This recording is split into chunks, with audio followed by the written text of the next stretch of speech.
ये आकाशवाणी रायपुर है। प्रादेशिक समाचार बुलेटिन के साथ मैं शशिकांत यादव। हमारे सभी श्रोताओं को नववर्ष की हार्दिक शुभकामनाएं।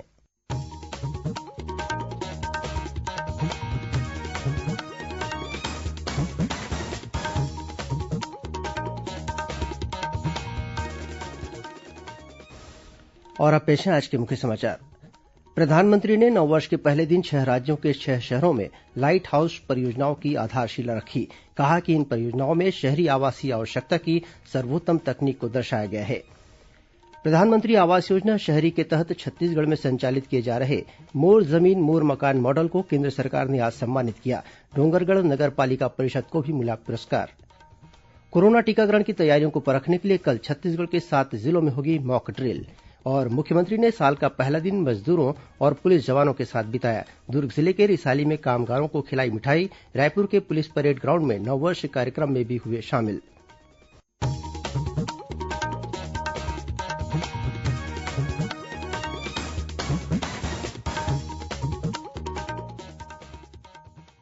कोरोना महामारी के खिलाफ देश एकजुट होकर लड़ रहा है। आप भी हमारे साथ सुरक्षा और बचाव के 3 आसान एहतियाती उपायों का संकल्प लें। कोविड-19 से बचाव और सुरक्षित रहने के 3 उपाय। मास्क लगाएं, 2 गज दूरी है जरूरी, सुरक्षित दूरी रखें, हाथ और मुंह साफ रखें। और अब समाचार विस्तार से। प्रधानमंत्री नरेंद्र मोदी ने सबके लिए घर का वायदा करते हुए कहा है कि गरीबों की मुसीबतें खत्म होने का समय आ गया है। नववर्ष के पहले दिन आज वर्चुअल माध्यम से देश के 6 राज्यों में वैश्विक आवासीय प्रौद्योगिकी चुनौती GHTC इंडिया के तहत लाइट हाउस परियोजनाओं की आधारशिला रखते हुए प्रधानमंत्री ने यह बात कही। आज गरीबों के लिए, मध्यम वर्ग के लिए घर बनाने के लिए नई टेक्नोलॉजी देश को मिल रही है। तकनीकी भाषा में आप इसे लाइट हाउस प्रोजेक्ट कहते हैं। मैं मानता हूं ये 6 प्रोजेक्ट वाकई लाइट हाउस, प्रकाश स्तंभ की तरह है। ये 6 लाइट हाउस प्रोजेक्ट देश में हाउसिंग कंस्ट्रक्शन को नई दिशा दिखाएंगे। हर क्षेत्र से राज्यों का इस अभियान में जुटना कोऑपरेटिव फेडरलिज्म की हमारी भावना को और मजबूत कर रहा है। प्रधानमंत्री ने कहा कि आज शुरू की जा रही 6 लाइट हाउस परियोजनाएं देश में आवास निर्माण क्षेत्र को नई दिशा दिखाएंगी। श्री मोदी ने कहा कि ये परियोजनाएं आधुनिक प्रौद्योगिकी और नवाचार प्रक्रियाओं से बनाई जाएंगी। उन्होंने कहा कि ये परियोजनाएं न सिर्फ कम समय में संपन्न होंगी बल्कि गरीबों के लिए ज्यादा किफायती और आरामदायक सिद्ध होंगी। श्री मोदी ने कहा कि सरकार रियलिटी क्षेत्र में निवेश को प्रोत्साहन देने के लिए प्रतिबद्ध है और इस दिशा में निरंतर प्रयास कर रही है। उन्होंने कहा कि देश में आवास कर 8% से कम करके किफायती मकानों पर 1% कर दिया गया है, जबकि औसत मकानों पर केवल 5% है। इस बीच प्रधानमंत्री आवास योजना शहरी के तहत छत्तीसगढ़ में संचालित किए जा रहे मोर जमीन मोर मकान मॉडल को केन्द्र सरकार ने सम्मानित किया है। प्रधानमंत्री नरेंद्र मोदी की उपस्थिति में केंद्रीय आवास और शहरी कार्य मंत्री हरदीप सिंह पुरी ने आज वीडियो कॉन्फ्रेंसिंग के जरिए विजेताओं को पुरस्कृत किया। छत्तीसगढ़ की ओर से नगरीय प्रशासन मंत्री डॉक्टर शिवकुमार डहरिया ने यह पुरस्कार ग्रहण किया। इस मौके पर डोंगरगढ़ की नगर पालिका परिषद को अधिक से अधिक आवास निर्माण पूर्ण करने पर बेस्ट परफॉर्मिंग म्यूनिसिपल काउंसिलिंग की श्रेणी में पुरस्कार प्राप्त हुआ है। इसके अलावा धमतरी जिले की मंजू साहू, मुमताज बेगम और कबीरधाम जिले की ममता वर्मा के आवासों को देश के बेस्ट हाउस कंस्ट्रक्शन श्रेणी में पुरस्कार प्राप्त हुए हैं। राज्य की इस उपलब्धि पर मुख्यमंत्री भूपेश बघेल ने नगरीय प्रशासन विभाग के सभी अधिकारियों और कर्मचारियों को बधाई दी है। कोरोना टीकाकरण का राष्ट्रव्यापी पूर्वाभ्यास कल से शुरू होगा। केंद्र सरकार ने सभी राज्य सरकारों और केंद्र शासित प्रदेशों से टीकाकरण के लिए पर्याप्त तैयारियां सुनिश्चित करने को कहा है। इस अभ्यास का उद्देश्य वास्तविक टीकाकरण के काम के दौरान आने वाली चुनौतियों का पता लगाना और इससे जुड़े लोगों को प्रशिक्षित करना है। इस बीच छत्तीसगढ़ में भी कोरोना टीकाकरण के कल होने वाले ड्राई रन के लिए तैयारियां पूरी कर ली गई हैं। प्रदेश के 7 जिलों रायपुर, सरगुजा, दुर्ग, बिलासपुर, राजनांदगांव, बस्तर और गौरेला पेण्ड्रा मरवाही में कल 2 जनवरी को टीकाकरण के लिए मॉक ड्रिल किया जाएगा। इन जिलों में जिला अस्पतालों और सामुदायिक स्वास्थ्य केंद्रों के साथ साथ प्राथमिक स्वास्थ्य केंद्रों में सुबह 10 बजे से दोपहर 2 बजे तक यह मॉक ड्रिल होगा। राज्य के स्वास्थ्य मंत्री टीएस सिंहदेव ने बताया कि इस ड्राई रन का उद्देश्य कोरोना टीकाकरण की तैयारियों को परखना है। वैक्सीनेशन की ड्राई रन चालू होने वाला है। 7 जगह ड्राई रन चलेगा। मुख्य उद्देश्य इसका जो हमारी मशीनरी है वो जगह पे है कि नहीं, जो कोविन ऐप है ये ठीक से फंक्शन कर रहा है कि नहीं, बाकी जो प्रक्रियाएं हैं वहां पर जो सेंटर रहेगा, फैसिलिटी जो रहेगी वैक्सीनेशन की, वहां 3 कमरे चिन्हांकित किए गए हैं अलग अलग। एक में रुकेंगे आके, एक में वैक्सीन लगेगी और तीसरे कमरे में वैक्सीन लगने के बाद आधे घंटे तक इंतजार करेंगे कोई रिएक्शन है कि नहीं उसको देखें। स्वास्थ्य मंत्री ने बताया कि वैक्सीन आने पर पहले चरण में 2,34,000 स्वास्थ्यकर्मियों को टीका लगाया जाएगा।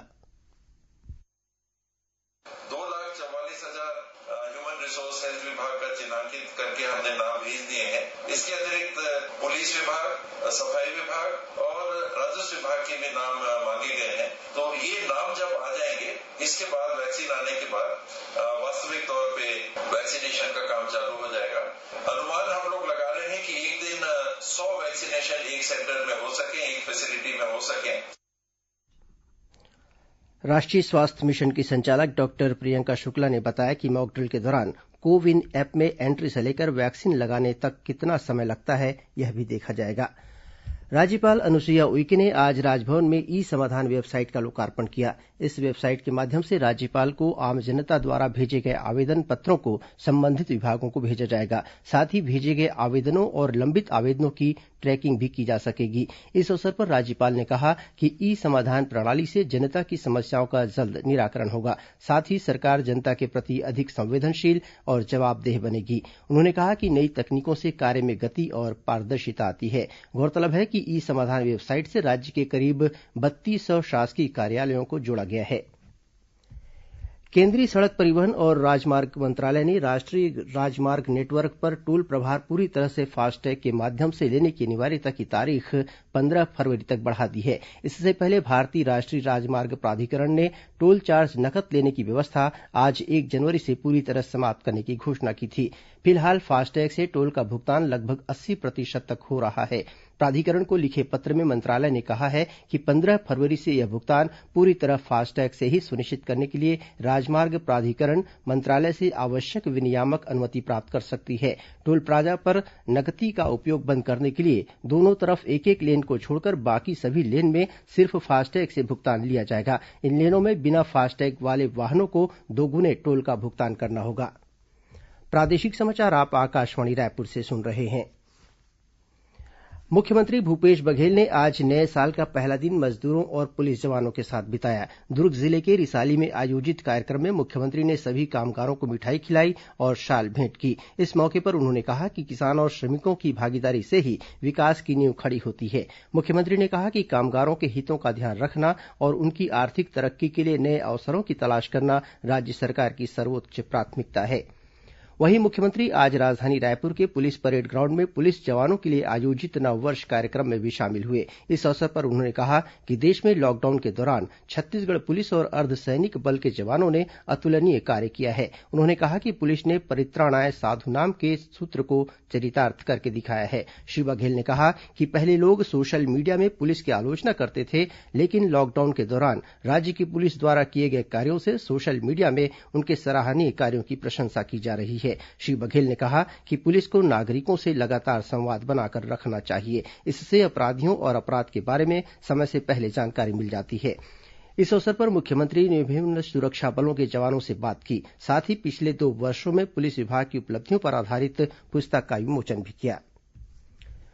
प्रदेश में इन दिनों समर्थन मूल्य पर धान की खरीदी जारी है। इसके तहत 31 दिसंबर तक 49,97,000 मीट्रिक टन धान की खरीदी की जा चुकी है। इस दौरान राज्य के 12,88,000 किसानों ने समर्थन मूल्य पर अपना धान बेचा है। इस बीच भारतीय जनता पार्टी के प्रदेश अध्यक्ष विष्णुदेव साय ने कहा कि सरकार को केंद्र सरकार पर आरोप मढ़ने के बजाय धान खरीदी की व्यवस्था को सुधारना चाहिए। उन्होंने कहा कि यदि धान खरीदी प्रभावित हुई तो भारतीय जनता पार्टी राज्य की कांग्रेस सरकार के खिलाफ आंदोलन छेड़ेगी। उधर महासमुंद जिले के डूमरडीह, बेमचा और खेड़ी गांव से राजस्व और खाद्य विभाग ने आज 142 बोरा धान जब्त किया है। अवैध धान भंडारण और परिवहन के मामले में 4 लोगों पर कार्रवाई की गई है। भारतीय जनता पार्टी अनुसूचित जाति मोर्चा की प्रदेश कार्य समिति और जिला अध्यक्षों की आज घोषणा की गई। रायपुर के विकास मरकाम को प्रदेश अध्यक्ष बनाया गया है। वहीं सरगुजा के रामलखन सिंह पैकरा को उपाध्यक्ष, सूरजपुर के सत्यनारायण सिंह को महामंत्री, कांकेर के छत्र प्रताप सिंह दुग्गा को कोषाध्यक्ष और सरगुजा के अनुज एक्का को प्रदेश मंत्री बनाया गया है। इसके अलावा बालोद के गिरधर ठाकुर को प्रदेश मीडिया प्रभारी और रायपुर के आशु पोडेटी को प्रदेश कार्यालय प्रभारी नियुक्त किया गया है। पूर्व केंद्रीय मंत्री और सांसद चंदूलाल चंद्राकर की आज जयंती है। इस अवसर पर मुख्यमंत्री भूपेश बघेल ने उन्हें श्रद्धांजलि अर्पित की। श्री बघेल ने कहा है कि चंदूलाल चंद्राकर नई पीढ़ी के लिए प्रेरणा स्रोत है। उन्होंने कहा कि चंदूलाल चंद्राकर के योगदान को भुलाया नहीं जा सकता। वहीं मुख्यमंत्री ने ताराचंद साहू की जयंती पर उन्हें भी नमन किया है। श्री बघेल ने कहा कि ताराचंद साहू ने हमेशा छत्तीसगढ़िया स्वाभिमान और अस्मिता के लिए संघर्ष किया। इस मौके पर मुख्यमंत्री ने दुर्ग में स्वर्गीय ताराचंद साहू की प्रतिमा का अनावरण किया। रायपुर रेल मंडल ने वर्ष 2020 में कुल 27 मिलियन टन की लदान की उपलब्धि हासिल की है। यह गत वर्ष की तुलना में कहीं अधिक है। बीते वर्ष रायपुर रेल मंडल द्वारा प्रतिदिन औसत रूप से 1850 वैगनों का लदान किया गया। इधर देश की सबसे बड़ी लौह अयस्क उत्पादक नवरत्न कंपनी राष्ट्रीय खनिज विकास निगम एनएमडीसी का दिसंबर 2020 में लौह अयस्क का उत्पादन 3.86 मिलियन टन रहा, जो वर्ष 2019 की तुलना में 23.3% अधिक है।